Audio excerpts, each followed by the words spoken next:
Hello, my name is Claire. At 29 years old, I was sure that I understood well what injustice is. I was used to being the one on whom one could always rely. I took side jobs back in high school, and then in college, paid for my own studies and housing, saved every kopeck for the future. But my younger brother Ryan lived completely differently, always carefree, surrounded by the attention and support of our parents. His mistakes were smoothed over, debts were written off, and I looked at this and convinced myself that this is how life is arranged. But that evening, everything changed. I was walking past the kitchen and stopped, hearing voices. Mom was sitting at the table with a cup of tea. Her voice sounded quiet, but there was something steely in it. "Don't worry, Ryan. We will make it so that all the expenses fall on Claire. She coped before, she will cope now." These words pierced me like a cold knife. I clenched my fists, feeling the blood pounding in my temples. This was no longer simple patronage of a brother, it was a conscious decision to use me, my life, and my resources, as if I owed them something. But they didn't know the main thing then. I was no longer going to silently offer my shoulder. I was ready to defend what was mine, and this time they would not get a cent from me. I was born and raised in a quiet suburb in the state of Ohio. At first glance, we were almost a poster American family, a neat house with a porch, a smooth lawn, which father every Sunday trimmed with almost military precision, and mandatory family trips to the lake every summer. The neighbors looked at us and saw a model of stability. But behind closed doors, everything was different. From a very early age, from me they demanded the impossible. As the eldest, I was assigned the role of the perfect child. I had to bring only the highest grades, behave impeccably, and demonstrate adult responsibility, even when I myself still wanted to be a child. I still remember how in the 7th grade I brought home a test with a result of 96%. I was proud of myself, until my mother asked where the remaining 4% had gone. Father, who worked as an engineer at a local factory, always compared me not with those who were worse, but with those who were better. Why not first place? Why not the maximum? I heard these questions more often than any praise. And every word seemed to be etched in my memory. And then Ryan appeared, younger by 6 years.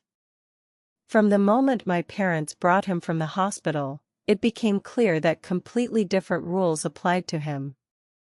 While I slept on a regular wooden bed with a mattress chosen on sale, his nursery was immediately transformed, a bed in the shape of a pirate ship, expensive toys, designer wallpaper with treasure maps.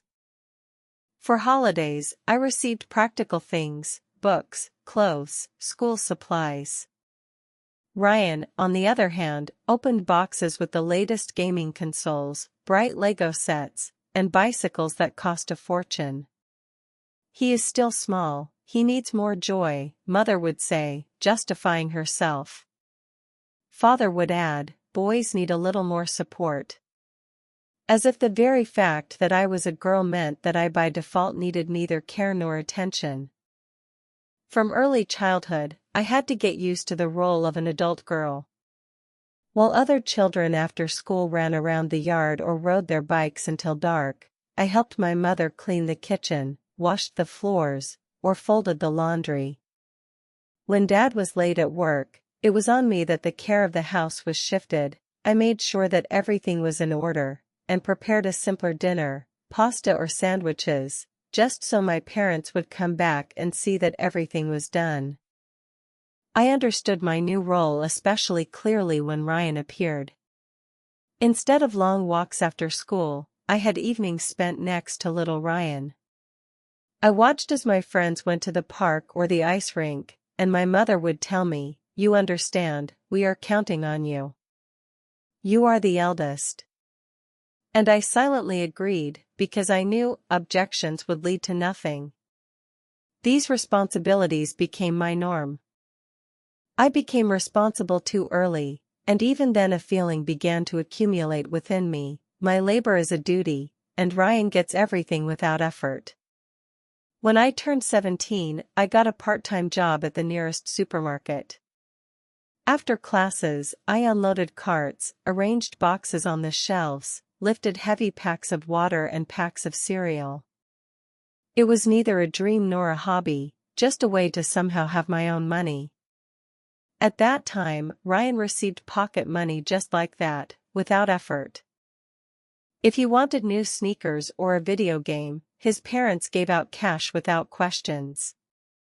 I, on the other hand, returned home tired, with my hands smelling of cardboard and dust, and my father only smiled and said, "This is a good school of life. This way you learn to appreciate labor." His words sounded as if I should be grateful for working twice as hard as the others. When the class was planning to go to Washington, my parents calmly said that I had to pay for the trip myself from the money I earned. And a few months later, they themselves paid for Ryan's 2-week robotics camp. The cost was almost twice as high as my trip. "For him, it's a chance to develop," Mother said in a level voice, as if my future did not deserve the same investment. And so it repeated always. My birthdays were modest, with practical gifts and short congratulations. His celebrations turned into performances, with cakes, expensive toys, and praise for the fact that he simply exists. My efforts were taken for granted, and his mediocre successes were celebrated as if he had accomplished something great. The hardest thing was not even the different attitude towards money, but where my parents invested their energy and attention. For Ryan, they always found time. They attended every one of his soccer games, sat in the stands, waved their hands, shouted his name, as if he were a star. But my day, when I was accepted into the school's honor society, passed without them. "We couldn't get away from work," they said later as if casually. Over the years, I watched Ryan change. From a capricious boy, he turned into a self-satisfied teenager, accustomed to having everything done for him. Any no, and a storm would start at home. About other people's feelings, he almost never thought, as if only he existed in the world. By 18, he barely knew how to do his laundry or cook something simple for himself. His parents would brush it off, saying, "Boys are like that," and continued to spoil him. And I learned to keep my emotions to myself and concentrate on the only thing I really controlled, on my future. In school, I took the maximum. I crammed, pulled projects, joined all the academic clubs that could strengthen my dossier for college. In the evenings, I worked part-time at the supermarket, stocking shelves, and saving every earned dollar. By the time I graduated from high school with a gold medal, I was already used to the idea: my victories are perceived not as an achievement, but as something self-evident. When I stood on stage with a speech about hard work and perseverance, my gaze wandered through the hall in search of support. My parents sat in their seats, but instead of looking at me with pride, I noticed how they were nudging Ryan, so that he would at least pretend to listen. His bored expression at that moment hurt more than the absence of applause. And then I firmly decided. I would build a life so obviously successful and impeccable that even my parents would not be able to ignore it. Not for their praise, I was already tired of waiting for it, but for myself.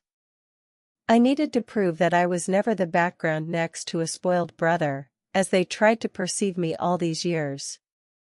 I could not have known then that this aspiration would lead me not only to dizzying heights, but also to the most painful betrayal of my life, a betrayal that would ultimately become the key to my freedom. The summer after graduation was spent in endless shifts at work and preparing to leave for college. I was proud that I had been accepted into a major university with a partial scholarship, but the remaining amount still seemed overwhelming. One evening, my father called me into his study. My mother sat nearby, looking at the floor. Their words sounded cold and ruthless. We won't be able to help with your expenses. We need to save money for Ryan's education.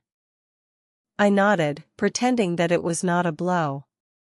Instead of tears, I asked dry questions about loans and grants, writing down every detail, as if it were a business meeting. That night I sat down at the computer and filled out dozens of applications for scholarships and part-time jobs.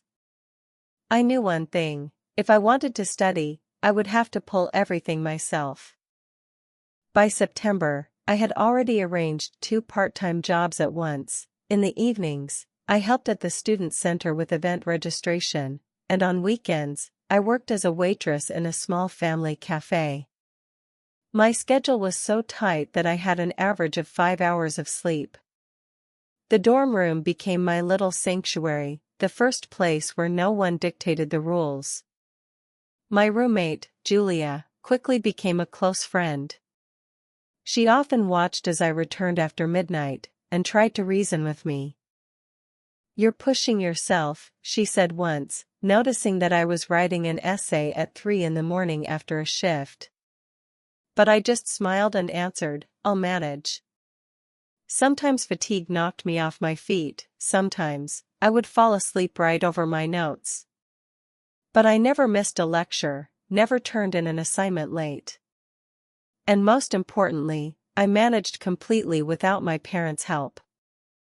When they called, the conversations always revolved around Ryan, his new volleyball uniform, his participation in the robotics club, a newly bought laptop for developing talents.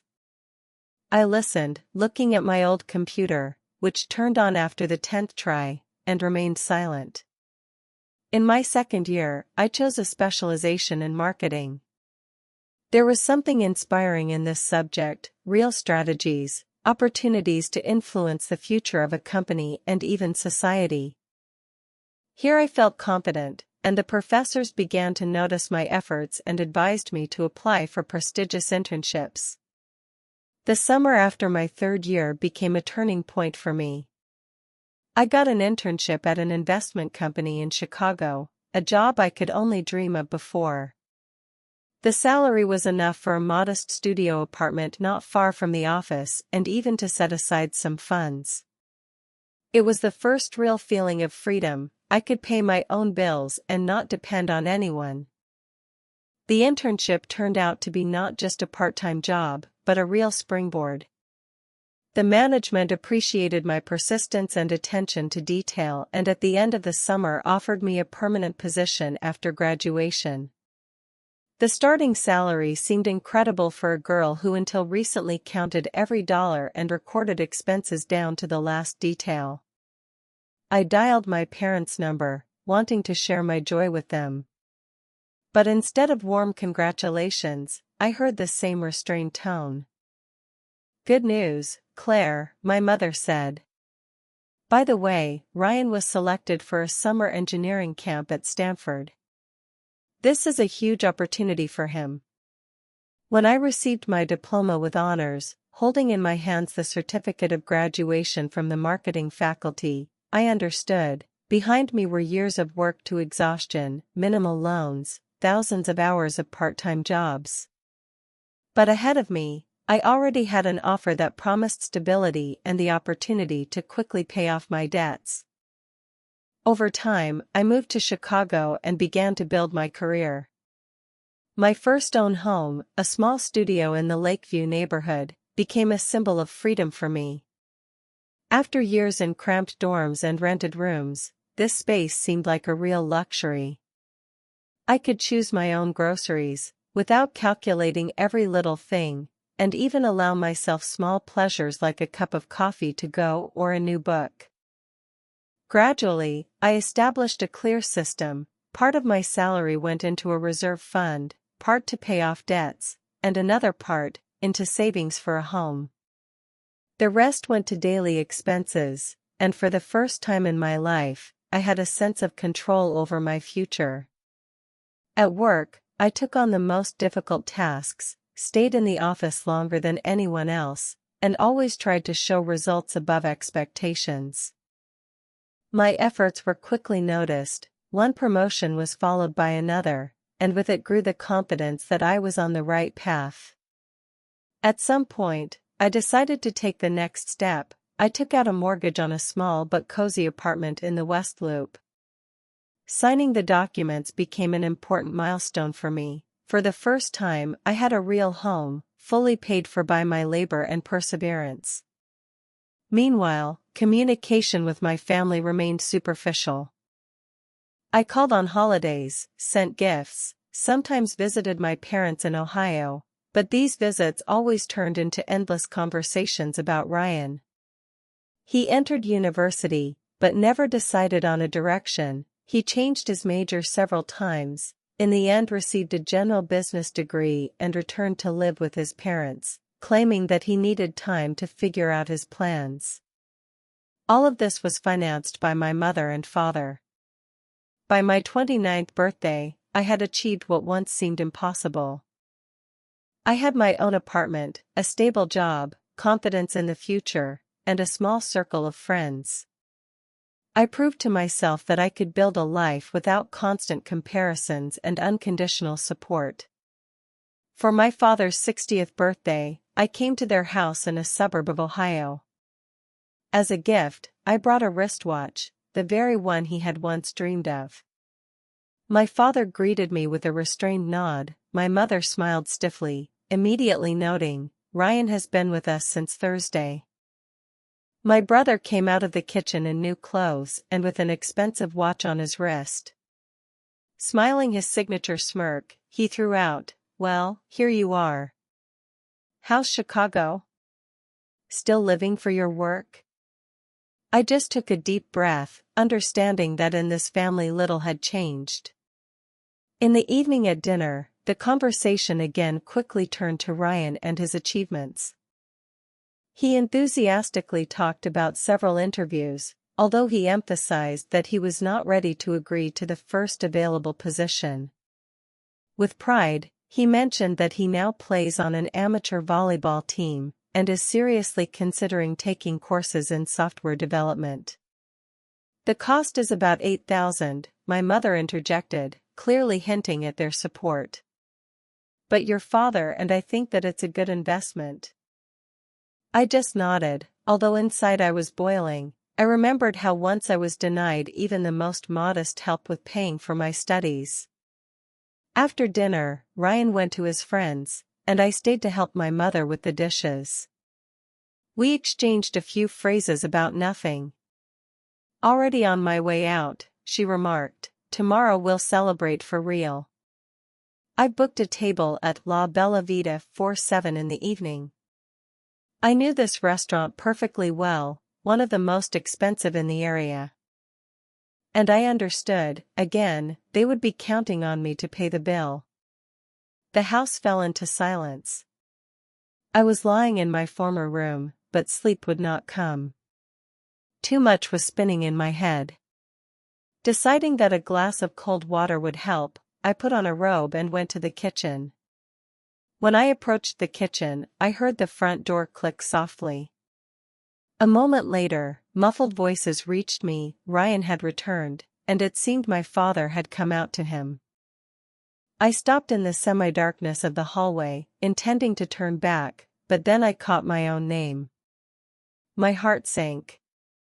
The house was drowning in silence, only the old floorboards creaked under my steps, when I decided to go down to the kitchen for water.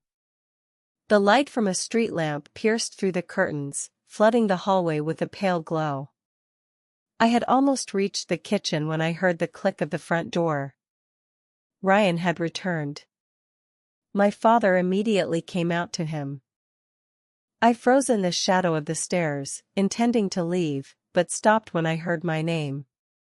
"Claire must not know anything," said my father in a muffled voice. "Keep this between us." Inside me, everything tensed up. "How serious is it?" he asked. Ryan sighed heavily, "About 25,000. Most of it, rent debt, the rest, overdue loans." I tried to get out of it, but everything was piling up one after another. My mouth went dry. 25,000. And this was while he lived at home, ate at his parents' expense, and had no responsibility whatsoever. Damn it, Ryan, my father muttered. Your mother thinks it's only a few thousand. If she finds out the truth, Dad, I understand everything. I'll handle it. I just need time. His voice trembled with that same pleading tone that I remembered from childhood. My father was silent for a long time, and then he uttered a phrase that made my blood run cold. Don't worry.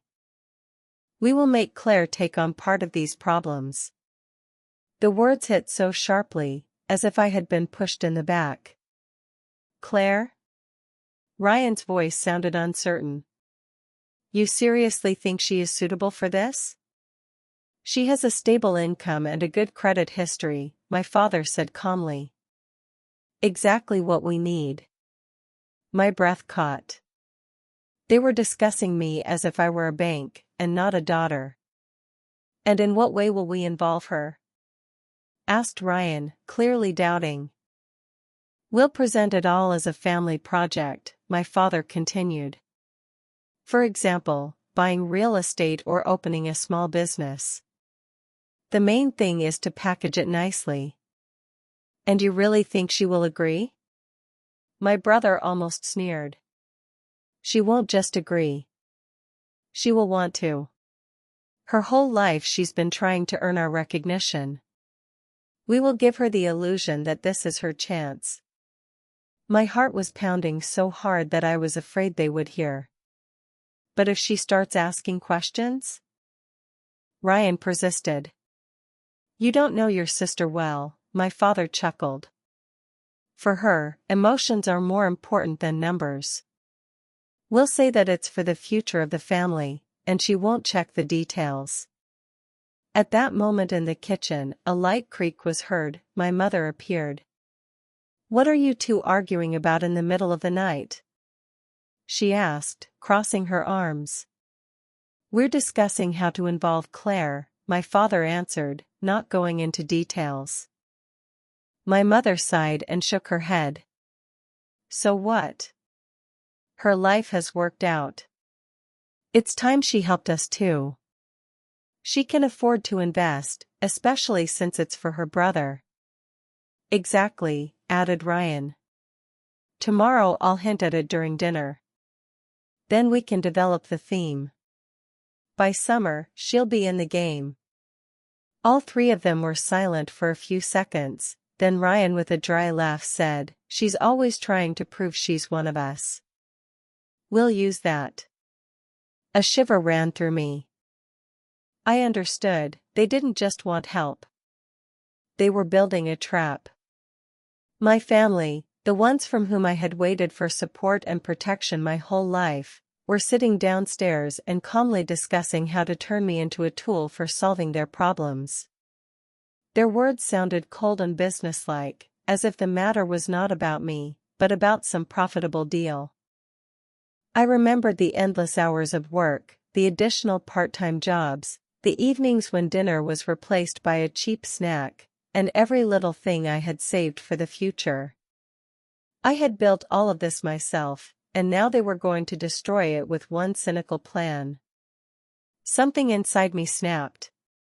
The last spark of hope that my parents would ever acknowledge my efforts or put me on the same level as Ryan was extinguished completely.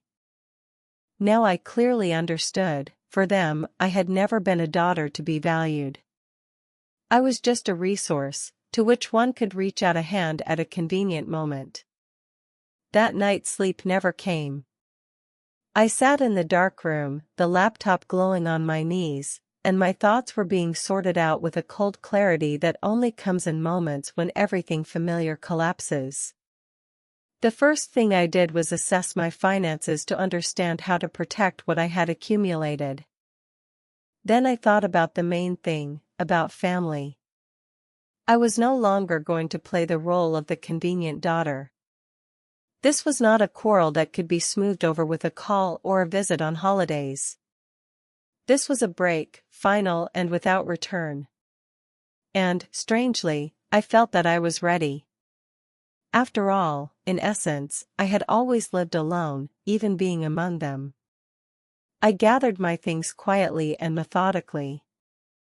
I left the birthday gift for my father on the dresser in the living room. Next to it I placed a short note: urgent matters came up.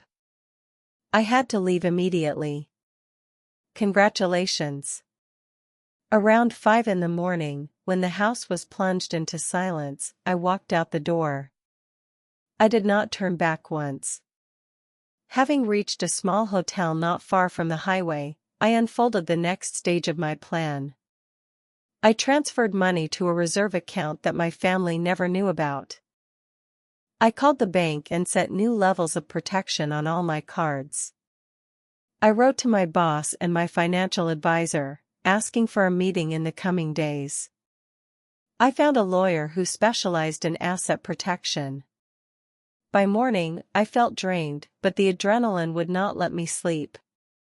My phone started vibrating with messages and calls: my mother, Ryan, even my father. I turned off the sound.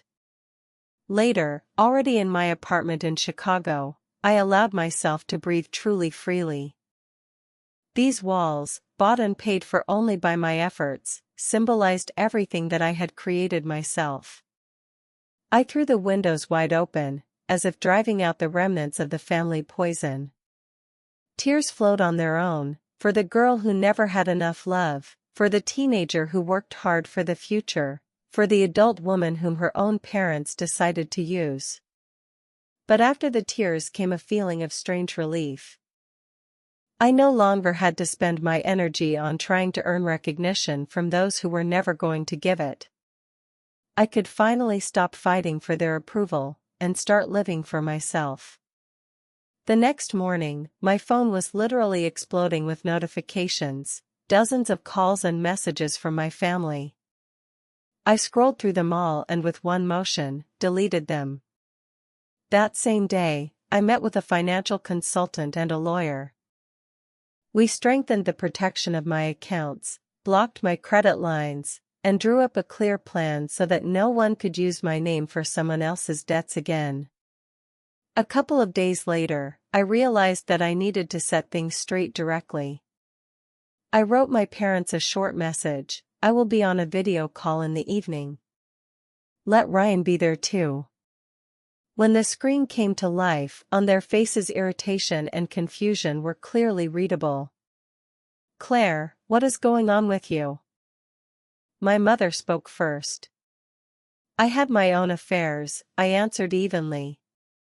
You disappeared without a word, added my father. I looked directly into the camera. I heard your conversation with Ryan the night before last. The pause said more than any excuses. I know about the debts, I continued. And I know that you were going to involve me to close them for him. They started to deny it in one voice, to make excuses, to shift the blame. Enough, I cut them off. I heard everything. And so that you understand, I am not going to pay for Ryan. My money is protected, I have lawyers. If you try to meddle, I will go to court. The conversation turned into chaos, but I remained calm. For me, this topic is closed, I said finally and disconnected. After that, I blocked all their contacts. A few days later, distant relatives began to call, some with reproaches, some with feigned sympathy. It was clear that my parents had managed to portray me as ungrateful and cruel. Then I wrote a letter to those I trusted, laying out the facts without emotion. And unexpectedly, I received support. My grandfather, my niece, and my aunt said that they believed me and understood what I had been through. A few months later, I moved to the other coast and transferred to a new office of the company. This became a real restart. I signed up for group classes where people with similar stories gathered, those who had been betrayed by their closest ones. Listening to their revelations, I gradually learned to let go of the feeling of guilt and stopped considering myself alone in this struggle. Another year passed. My life went on its course. I felt stability, confidence, and even received a new promotion. And then one morning in my mail, I saw a letter from Ryan. In it, he wrote that he now regularly goes to a psychotherapist, is dealing with his problems, and is learning to take responsibility for his own actions. He moved out of his parents' house, got a permanent job, and is trying to build his life anew. I understand that I caused you pain, he wrote. This cannot be justified. I am not looking for forgiveness, but I want you to know, I see what I did, and I am sincerely sorry. I reread the letter several times, trying to catch any falsehood, but there was none. Everything seemed sincere. I decided not to rush and gave myself time for reflection. A couple of weeks later, I replied briefly. I thanked him for his honesty and wrote that I needed space before moving forward. A few months later, we decided on our first video call. It was a bit awkward, but surprisingly calm. Ryan looked different, more collected, balanced. He talked about his therapy, about how he is trying to build a new life step by step. We agreed not to rush, to write to each other sometimes, to call occasionally. Without promises, without pressure.